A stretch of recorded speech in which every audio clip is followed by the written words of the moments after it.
ఎవరైనా ఏదైనా మాట చెప్తారా? ఎవరికైనా అవకాశం ఉంది. మేమేమి దీంట్లో ప్రముఖులం కాము, ప్రామాణ్యులం కాము. అందరికీ ఒక స్వతంత్ర ఆనందాన్ని మనం కలిగి ఉన్నాం కాబట్టి ఏదైనా ఈ దేశం గురించినటువంటి త్యాగమూర్తుల విషయాలు, ఒక గాంధీ గారే మాత్రం కాదు, చాలామంది ఉన్నారు. తెలిసిన వారు ఒక మాట చెప్పొచ్చు, పర్వాలేదు. రండి ఎవరైనా, రండి ఎవరైనా, ఆడవాళ్ళైనా రావచ్చు. మీరు స్కూల్స్లో ఏం చెప్పాలనుకుని చెప్పారో అవి కూడా చెప్పండి. రండి. నేను ప్రార్థనలో జ్ఞాపకం చేశాను, అనేక మంది సమర యోధుల స్వతంత్ర ఆశీర్వాదం మనకు ఎంత భయంకరమైనటువంటి బాధలు అనుభవించారో మన దేశంలోని. ఈరోజు మనం ఇంత తెల్లని చొక్కాలు వేసుకొని 3 రంగుల జెండా సంతోషంగా ఉన్నదంటే పాడి పంటలకి, శాంతికి, మరి ఎంతో సస్యశ్యామలమైనటువంటి సౌభాతత్వానికి, అశోకుని చక్రం, మరి అన్ని విధాలైనటువంటి రాజకీయ జ్ఞానోక్తమైనటువంటి పరిపాలనకి దక్షతగా ఆ రంగులు మనకు వాళ్ళు ఇచ్చి ఉన్నారు. దానికి తగినటువంటి ఒక గీతాన్ని కూడా జాతీయ గీతంగా మనకు అందించిన పితామహుడు, గొప్పవాళ్ళు మనకు ఉన్నారు. ఇవి ముందు ఏ విషయం అంటే, మనకు తెలిసేంత వరకు కొన్ని మాటల్లో నాకు ఎరిగినటువంటి కొన్ని విషయాలు, బ్రిటిష్ వాళ్ళు పరిపాలన చేసేటప్పుడు స్త్రీలు ఆ రోజున నేత వస్త్రాలు ధరించుకునేవారు. వాళ్ళు సొంతంగా ఉళ్ళు ఒడికించుకొని చేసుకునే వస్త్రాలు. ఎంత బానిసత్వంగా ఈ రకమైనటువంటి దేశ స్వాతంత్రానికి స్త్రీలు ఎంత భయంకరంగా వాళ్ళని మనం గుర్తు చేసుకోవడానికి ఆ మాటలు ఆడాలో ఆడకూడదు, కానీ ఎంతోమందిని చెరిపారు, వారి శీలాలు పోగొట్టుకున్నారు. ఎంతోమందిని నూనెలు పోసి కర్రలు గట్టి హింసించి కాల్చేశారు. ఒక భయాక్రాంతులు చేసి వాళ్ళ రాజ్యాన్ని పరిపాలించడానికి ఆ రోజు రాక్షసత్వాన్ని కలిగి వాళ్ళు మన దేశాన్ని పరిపాలించిన బ్రిటిష్ వాళ్ళు మన సంపదను పట్టుకుపోయారు. ఇప్పుడు వచ్చినటువంటి విధానంలో ఇప్పుడు వచ్చిన బాధ ఏంటంటే, భారతదేశానికి డచ్ వారు వచ్చారు, పోర్చుగీస్ వారు వచ్చారు, బ్రిటిష్ వారు వచ్చారు, ఆయా ప్రాంతాల దేశాల నుంచి వచ్చారు వర్తకానికని. ఈ బ్రిటిష్ వారు వచ్చినటువంటి తర్వాత ఈ దేశమే కాదు, బర్మా, చాలా దేశాలన్నీ కూడా వాళ్ళ చేతిలోని పరిపాలనకి వెళ్ళాయి. అయితే వాళ్ళు యేసుక్రీస్తు ప్రభుని నమ్మినాం అనేటువంటి ఒక సిద్ధాంతంతో వాళ్ళ ఒక మతాన్ని కలిగి ఉన్నారు. కానీ క్రీస్తు బైబిల్లో చెప్తున్న విధంగా వారు కొన్ని మంచి పనులు చేశారు. ఆ మంచి పనులు ఏంటంటే, స్కూల్స్ పెట్టడం, ఆసుపత్రులు కట్టడం, అనాథులకి భోజనం పెట్టడం. అవి చేయడం మూలంగా భారతదేశంలో అప్పటికి బాగానే ఉంది అభివృద్ధి, కానీ భారతదేశంలో అనాగరికంగా ఉన్నటువంటి భారతదేశంలో, వనరులు లేని భారతదేశంలో, వరదల చేత సస్యశ్యామలమైన తూర్పు గోదావరి, పశ్చిమ గోదావరి జిల్లాల్లో పంటలన్నీ నాశనం అయిపోతున్న రోజుల్లో వాళ్ళ పరిపాలనలో మరి కాటం అనేటువంటి ఒక ఇంజనీరు వచ్చి ఒక పిచ్చివాళ్ళకి రాళ్ళు ఏరుకుంటూ గుర్రం మీద తిరుగుతూ 7 పాయలు కలిగినటువంటి ఒక బ్రిడ్జీలు కట్టి ఆ వరదన నీటిని ఆఫ్ చేసి మంచి పంట పండేటువంటి విధంగా ఆయన ఇంజనీరింగ్ చేసి, ఆర్కిటెక్ట్ చేసి ఒక మంచి బ్రిడ్జీలు వంతెనలు 100 సంవత్సరాల క్రితం, 200 సంవత్సరాల క్రితం, 150 సంవత్సరాల పూర్వం అవి కట్టడం మూలంగా ఇవాళ అన్నపూర్ణ అంటే భోజనాన్ని పెట్టేటువంటి, కడుపు నిండా భోజనం చేసి వెళ్ళండి అనేటువంటి జిల్లాలుగా కొన్ని జిల్లాలు ఈరోజు బాగున్నాయి.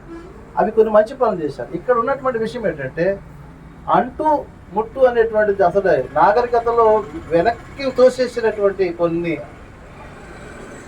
విద్యా విధానంలో కానీ, ఆర్థికంగా కానీ ఏమాత్రం కూడా చోటు ఇవ్వకుండా కొన్ని కులస్తుల రాజకీయాలతో, వాళ్ళ ఆధిపత్యంతో అంటరాని వారు కొందరు నిష్పృష్యులుగా, లేకపోతే హరిజనులని పేరు మీద రకరకాల పేరు పలికారు, వాళ్ళని దూరం పెట్టారు.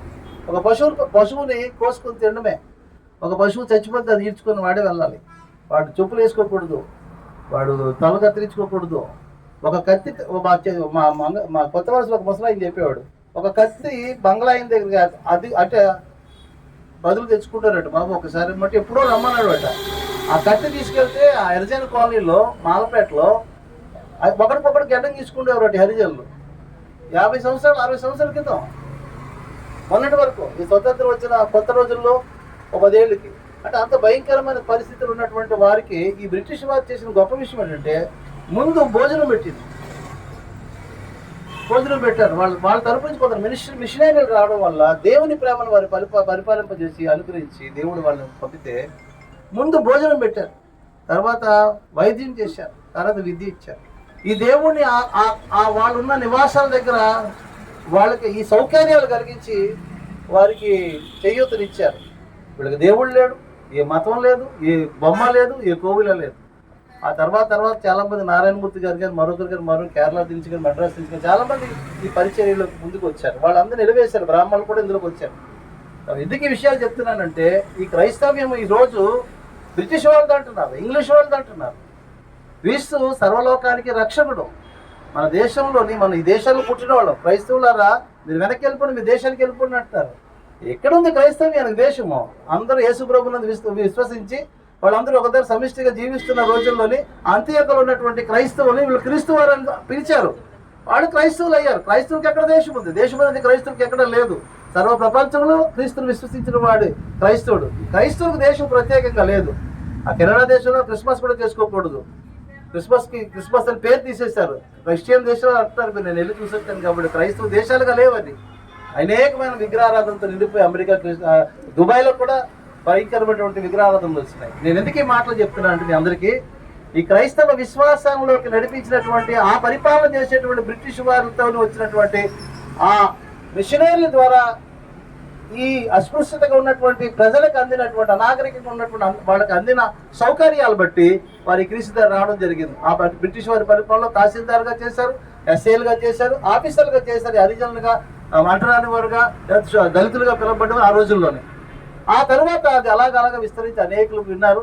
మరి పురుషోత్తం చౌదరి గారు బ్రాహ్మణుడు, అద్భుతమైన పాటలు రాశాడు. మరి చాలామంది క్రైస్తవ ఆంధ్ర కీర్తన పుస్తకాల్లో ఉన్నటువంటి వారు, మరి శ్రీ వైష్ణవులు అనేకమైనటువంటి ఆధ్యాత్మికమైన సాంస్కృతిక సంప్రదాయమైనటువంటి పాటలు రాశారు. వాళ్ళందరూ ప్రభుని అంగీకరించారు. ఇప్పుడు వచ్చేసరికి ఎలా ఏముందంటే క్రైస్తవులను మీరు వెళ్ళిపోండి, మా దేశం మాది, మా సనాతన ధర్మం అంటున్నారు. మనం ఎప్పుడు కూడా భారతీయులం, మన ఈ దేశంలో పుట్టిన వారం, అందరితో సమానంగా ఉన్నవాళ్ళం. ఈ జెండాలు ఎన్ని రంగులు కలిసి ఉన్నాయో మనం అందరం కలిసి ఉంటామనే పోరాటంతో శాంతిని ఎగరేస్తున్నటువంటి ప్రజలం. దేవునికి స్తోత్రం. శాంతిని ప్రకటిస్తున్న ప్రజలం. మన దేశంలో ప్రభుని నమ్మిన వాళ్ళం. మనం ఎక్కడికి పోతాం? ఇంకా చాలా మంది అనుకుంటారు ఈ దేశాన్ని, భారతదేశాన్ని క్రైస్తవ దేశంగా చేసేయాలనేటువంటి మాటలు అక్కడక్కడ మన సేవకులు మాట్లాడుతుంటారు. వాళ్ళకి ఎలా ఉంటుంది అంటే మతం మార్చేద్దాం అనుకుంటారు. మతం మార్చడం కాదు, క్రైస్తవ దేశం అంటే రక్షణ కలిగించిన మనుషులుగా మారుద్దాం అనే ప్రయాసం అంది. చాలా మంది హింసపడుతున్నారు, ఇబ్బంది పడుతున్నారు. కాబట్టి దేవుని బిడ్డలారా, మరి ఈ కార్యక్రమంలో అనేక మంది ప్రాణాలు త్యాగాలు చేశారు అన్ని మతస్థుల వారు. అందులో బ్రిటిష్ వారు కూడా ఈ స్వతంత్ర సమరయోధులకి అనేకమైన త్యాగాలు చేసి వాళ్ళు కూడా పోరాడారు. బ్రిటిష్ వాళ్ళు కూడా కొందరైతే, అందరు మిషనరీలు చాలామంది నడిపోయారు, చనిపోయారు. వాళ్ళందరూ త్యాగఫలం ఇక్కడ మనం నిలబడ్డాం. ఎన్ని సంవత్సరాలు జరుగుతున్నాం, సంవత్సరానికి ఇలా ఆగస్టు 15 వస్తున్నాయి, స్వాతంత్ర దినోత్సవాలు వస్తున్నాయి. కానీ ఇంకా విగ్రహారాధన సంబంధమైనవి అధికారాలు మన మీద చాలామంది అవుతూ మణిపూర్లో జరిగినటువంటి వాతావరణం ఈరోజు మనకు ఎంతో భయంకరం. ఇంకా స్వతంత్రం ఇంకా పూర్తిగా క్రైస్తవ్యానికి రావాలని ప్రార్థనలోకి ఉదయం మనం వెళ్దాం. ఇంతసేపు కూర్చోబెట్టి నేను ఎన్నో మాటలు చెప్తున్నాను, నీకు పనికొచ్చేయలేదు నాకు తెలియదు.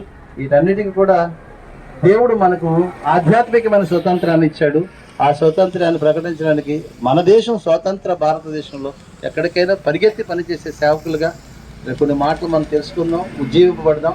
ఈ కార్యక్రమం పాలుపంపులు పొంది ప్రత్యేకంగా నా కోసం ఎదురు చూసినటువంటి బిడ్డలందరికీ, సేవకులకి మీకు వందనాలు చెల్లిస్తున్నాను. మరి జనగణమన అనేటువంటి ఒక జాతీయ గీతాన్ని పాడుకొని అందరం జై హింద్ అంటే మళ్ళీ హిందూ దేశము, హిందూ మతం అనొద్దు. We are Indians, that is call in Hindu. అంటే హిందూ అనేది ఒక దేశం పేరే తప్ప ఇండియా అనేది కూడా తీసేశారు. ఇప్పుడు హిందూ అని చెప్పమంటున్నారు. కాబట్టి అందరూ కలిసి పాట పాడుదాం. తప్పు లోపల గట్టి పాడతారు, తప్పులు పాడకుండా పాడండి. సంవత్సరానికి ఒకసారి పాడతాం. దేవుని స్తోత్రం చెల్లిద్దాం.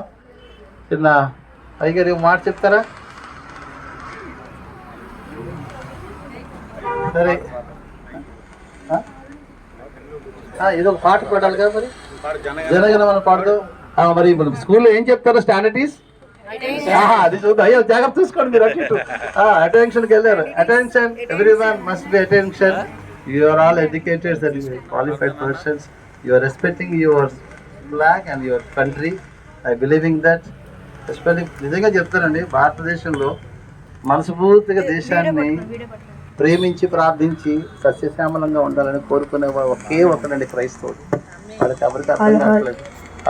మొదలెట్టు. जनगण मन अधिनायक जय हे भारत भाग्य विधाता पंजाब सिंधु गुजरात मराठा द्राविड उच्चल वंगा विंध्य हिमाचल यमुना गंगा उच्चल जलधि तरंगा तब शुभ नामे जाहे तब शुभाशिष माहे जाहे तब जय दादा जनगण मंगलदायक जय हे भारत भाग्य विधाता जय हे जय हे जय हे जय जय जय हे जय बोलो यीशु मसीह को అది ముఖ్యం దేవుని స్తోత్రం